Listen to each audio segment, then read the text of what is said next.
Hello दोस्तों, तो कैसा है। मैं आप लोगों के बीच चंदन कुमार। आज साइंस का अम्ल भस्म और लवण से जो इसके पहले जो क्लास लिए थे उसका ही कुछ क्वेश्चन लेकर आए हैं। इसके बाद फिर आगे बढ़ेंगे। ये क्वेश्चन करके या 10 क्वेश्चन लेकर आए हैं। ये परीक्षा के लिए बहुत ही इंपॉर्टेंट है, ये अवश्य देखें, बहुत ही इम्पोर्टेंट। और पिछले वाला वीडियो अवश्य ही देखें, तभी ये समझ में आएगा। ठीक है, तो आइए चलते हैं इस क्वेश्चन को सॉल्यूशन करने के लिए। टोटल 10 क्वेश्चन लेकर आए हैं। तो ये देखिए, 1 नंबर क्या कहता है आम्ल घोल का पीएच मान होता है। आम्ल घोल का पीएच मान कितना होता है। आम्ल घोल का पीएच मान बताए थे कि 7 से कम होता है। क्या होता है, आम्ल घोल का पीएच मान 7 से कम होता है। मतलब यहाँ देखिए, आम्ल घोल का पीएच मान 7 से कम। यहाँ देखिए आपको बताते हैं कि 0 से 7, फिर 7 से लेकर 14 के बीच में होता है। 7 से कम जो होता है आम्ल, 7 से अधिक क्षार। और जो 7 जो होता है वह उदास। 7 क्या होता है, 7 होता है उदासीन। उसके बाद दूसरा क्वेश्चन ले चलते हैं। दूसरा क्वेश्चन कहता है कि क्षार घोल का पीएच मान होता है, जिसे भस्म में कर सकते हैं हम। क्षार घोल का पीएच मान अभी बताइए 7 से क्या था अधिक। क्षार घोल का पीएच मान 7 से अधिक होता है। किधर है, तो यहाँ है 7 से अधिक। यदि यदि मतलब अगर 7 से कम होता है अम्ल घोल, यदि 7 के बराबर होता है तो वो उदासीन। क्या होता है, उदासीन। और शून्य होता है तो वो भी अम्ल ही होगा। क्या होगा, अम्ल ही होगा। कहता है कि उसके बाद सभी अम्ल धातु से अभिक्रिया कर कौन सी गैस देते हैं।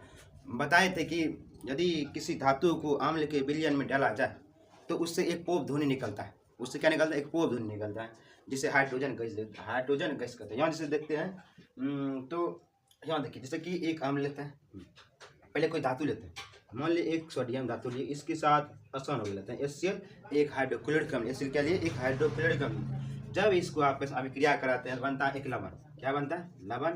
उसके बाद H2 गैस, उसके बाद H2 गैस बाहर देता है। H2 गैस क्या था, भारत। यहाँ पे क्या कहता है, यदि किसी धातु को अम्ल के साथ अभिक्रिया कराई जाए तो कौन सी गैस देता है, H2 गैस देता है। कौन सा गैस देता है, हाइड्रोजन गैस, जिसे कहते हैं हाइड्रोजन। यहाँ कौन सा देखिए, A में हाइड्रोजन गैस, B में नाइट्रोजन, C क्लोरीन, D में ऑक्सीजन। तो कौन सा होगा, तो होगा 3 नंबर में एक होगा। क्या होगा, हाइड्रोजन गैस। अब चलते हैं, कहते हैं शून्य के बराबर पीएच मान वाला विलयन होता है।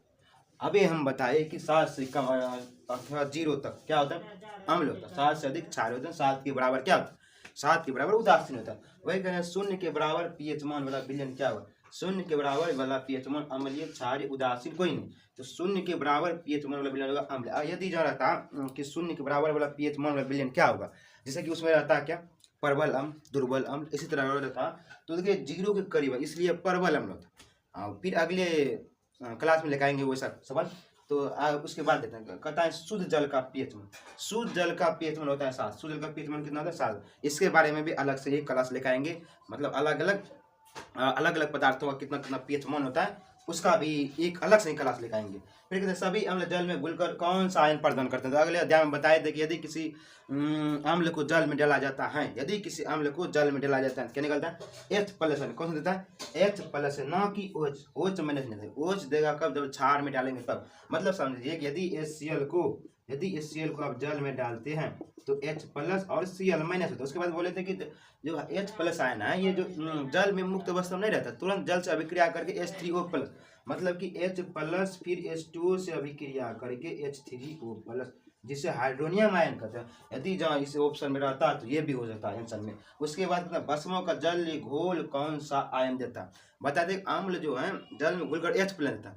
फिर उसे भस्म जो है जो जल में घुल जाता है वो क्या, वो कहलाता है क्षार। क्या कहलाता है, क्षार कहलाता है। उसका जो होता है ना OH- कौन सा आयन देता है, वो भस्म देता है OH-। देखते हैं इसमें कौन सा होगा। देखिए कहता है भस्मों का जल विलयन घोल जल घोल कौन सा आयन देता है, OH-, H+, OH+। आपको बता दें हाइड्रोक्साइड कौन सा देता है, हाइड्रोक्साइड, उसमें होता है OH-। कौन सा होता है, OH-, ये होगा OH-। आपको बता दें जैसे कि मान लीजिए कि NaOH, सोडियम हाइड्रोक्साइड का जल विलयन जल में डाला जाता है तो होता है कि Na धातु है प्लस और OH-। Na प्लस में बैलेंस होना चाहिए, प्लस माइनस। तो इसमें क्या हो जाएगा, तो हो जाएगा OH-। उसके बाद कहते हैं लाल लिटमस पत्र को नीला करता है। आपको बताए थे हम कि जैसे आम्ल है ना, आम्ल में यदि नीला लिटमस पत्र को डाला जाए लाल हो जाएगा। नीला को डालने पर लाल हो जाएगा। इसके लिए एक ट्रिक है, इसके लिए ट्रिक है अनिल। आप अनिल याद रख सकते हैं। जैसे कि अम्ल है, अम्ल क्या करता है नीला से लाल में, अम्ल क्या करता है नीला से, अम्ल जो है नीला से लाल में। ओ से अम्ल याद रखना, और इस नी से नीला, फिर लो से लाल याद रखना। उसके बाद आता है भस्म। उसके बाद भस्म में आप याद रखना है भालानी। आप क्या रख सकते हैं, भालानी। ये भा से आप भस्म याद रख सकते हैं, लाल से लाल, लाल का नीला में कर देता है। या फिर ये भालानी आप चाहते नहीं होगा तो ये रखना बेलन, क्या रखना, बेलन। या बेलन देखिए इसके मतलब होता है बेस, बेस मैंने होता है छाड़ या भस्म, बेस मैंने क्या होता है छाड़ या भस्म, और लौ से होता है लाल, लौ से नीला, मतलब कि बेस लाल को नीलाम कर देता, या फिर बलानी याद रखने में क्या होगा, भस्म लाल को नीलाम में कर देता, भस्म लाल को नीलाम में कर देता, इसलिए कहते हैं लाल लिटमस पत्र कौन को नीला कौन कर देता है, लाल लिटमस पत्र को नीला, अभी तुरंत बताया कौन करता है, छाड़ या भस्म। देखते हैं कौन सा छाड़ है, आंवला है, भस्म है, उदासीन है, इनमें से कोई नहीं, कौन सा हो जाएगा, हो जाएगा भस्म, कौन सा हो जाएगा, तो हो जाएगा भस्म। अगले क्वेश्चन 9 के चलते हैं, इधर जगह नहीं, जगह के अभाव के कारण इधर लिखे, कहता नीला लिटमस पत्र को लाल कर देता है, अभी तुरंत बताए अनिल। देखिए आम्ल जो नीला को लाल, आम्ल क्या करता है, नीला को लाल में करता है, इसलिए कौन सा होगा, तो आम्ल, नीला को लाल में कौन करता है, तो आम्ल करता है, कौन करता है, आम्ल। कहता है पीएच स्केल किसने दिया था, इसके कमेंट में बताइएगा दोस्तों, पीएच स्केल किसने दिया था, पीएच स्केल किसने दिया था, पीएच स्केल किसने दिया था, और इसके इसीलिए ऑप्शन नहीं दिया, आप कमेंट में बताइएगा पीएच स्केल किसने दिया। यह परीक्षा के लिए बहुत ही वीवीआई था, जो कि बहुत ज़्यादा चांस होता है आने का, चाहे कोई भी एग्जाम हो, SSC, railway, other state exam या फिर 9th 10th, यह सवाल सभी में आता है, यह सवाल सभी में आता। आपको बताते चलें कि जो यह क्लास ले रहे हैं, यह क्लास में कंपटीशन वाला भी है और 9th 10th दोनों, यह एनसीईआरटी को लेकर चलते हैं, क्या लेकर, एनसीईआरटी को लेकर चलते हैं, जैसे कि दोनों का मैंने देखिए कंपटीशन में यदि जहाँ आगे बढ़ना है, एनसीईआरटी कम से कम अच्छा से पढ़ लीजिए, साइंस, जो कि आपको अच्छा नंबर उठा सकता है। इसलिए अब चलते हैं कि कहीं छूट गई थे हम, उसको हम पूरा करेंगे।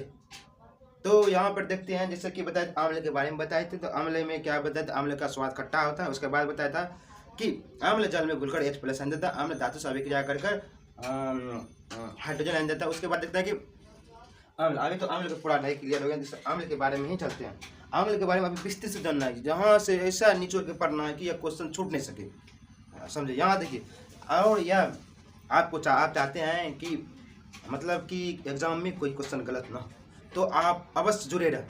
यह एक निश्चित तौर पर यह पूरा क्लास कराया जाएगा साइंस का, और साइंस के अलावा और भी कराया जाएगा अगर वैसा समय आया तो। चलिए यहाँ पे देखते हैं आंवले, क्या देखते हैं, आंवले क्या देखते हैं, तो आंवले के बारे में तो बता दिए थे। आंवले के बारे में सभी का मतलब ये आरएनएस के अनुसार बताइए दिए, आरएनएस के अनुसार बताइए दिए। फिर लुईस के अनुसार निर्जर जोड़ी वाला होता है, उसके बारे में ठीक है बताएंगे, कोई बात नहीं। एक होता है प्रोटॉन वाला भी होता है, मतलब कि यदि कोई आंवला क्या करता है, प्रोटॉन को त्यागता है, मतलब H+ जो है ना, H+ या प्रोटॉन को त्यागता है। H+ क्या होता है, ये ब्रोस्टर लोडी किसने दिया था, ब्रोस्टर लोडी ने क्या था कि आंवला जो होता है ना प्रोटॉन को त्यागता है, और क्षार जो होता है प्रोटॉन को ग्रहण करता है। ये किसने बताया था, ब्रोस्टर लोडी ने। किसने बताया था, ब्रोस्टर लोडी का कहना था कि आम्ल प्रोटॉन को त्याग, मतलब कि प्लस आयन को त्यागता है, और जो क्षार है प्रोटॉन ग्रहण। देखिए ये तो यहाँ इलेक्ट्रॉन है, मतलब प्रोटॉन ये प्लस वाला होता है, यह ग्रहण करेगा तब ना, मतलब उदासीन होगा। ये क्या करेगा, ये देगा तब ये उदासीन होगा, मतलब प्लस हटेगा तब होगा।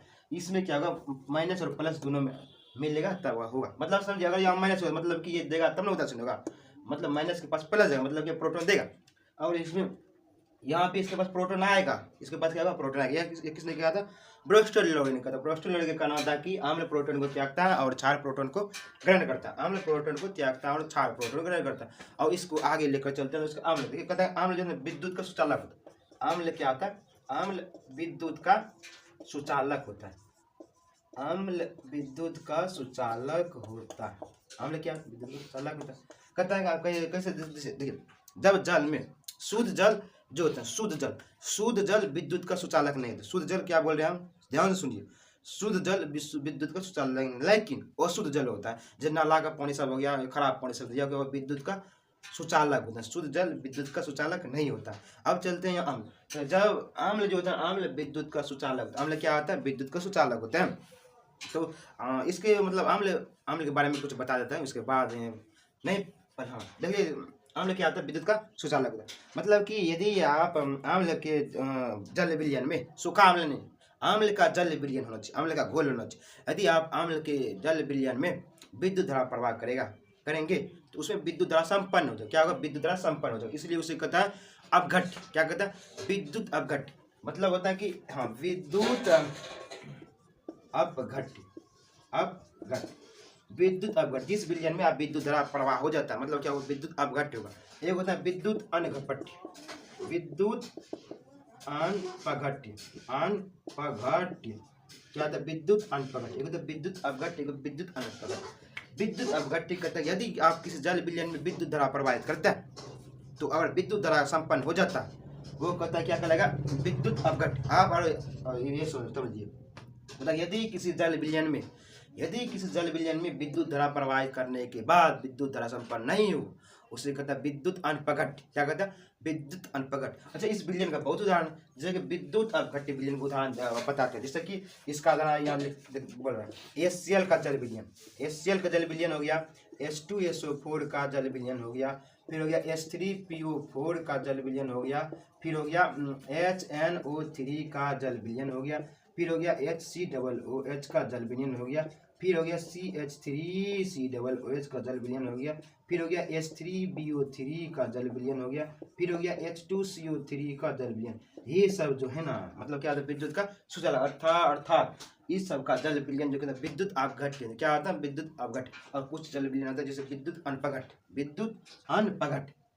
जैसे कि देखते हैं, आपने देखा होगा क्या, C6H बार, इसमें विद्युत धारा प्रवाहित नहीं होती है, क्या ग्लूकोज, क्या ग्लूकोज। आपने देखा होगा C2H5OH, इसे कहते हैं इथाइल अल्कोहल। एक होता है मिथाइल अल्कोहल, एक होता है इथाइल अल्कोहल। मिथाइल अल्कोहल जो होता है ना, अगर उसका जो मतलब शराब बनाया जाए तो वो बहुत ही जहरीली होता है, वो आँख पे प्रभावित होता है, मतलब समझिए।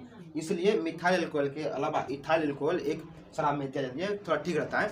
और इसके बाद और बहुत सारे, यूरिया होता है, आप यूरिया, क्या यूरिया होता है। इस तरह बहुत, मतलब जिस जल विलयन विद्युत धारा संपन्न नहीं होता, वह क्या कहलाएगा, विद्युत अनपघट्य। क्या कहलाएगा दोस्तों, विद्युत अनपघट्य।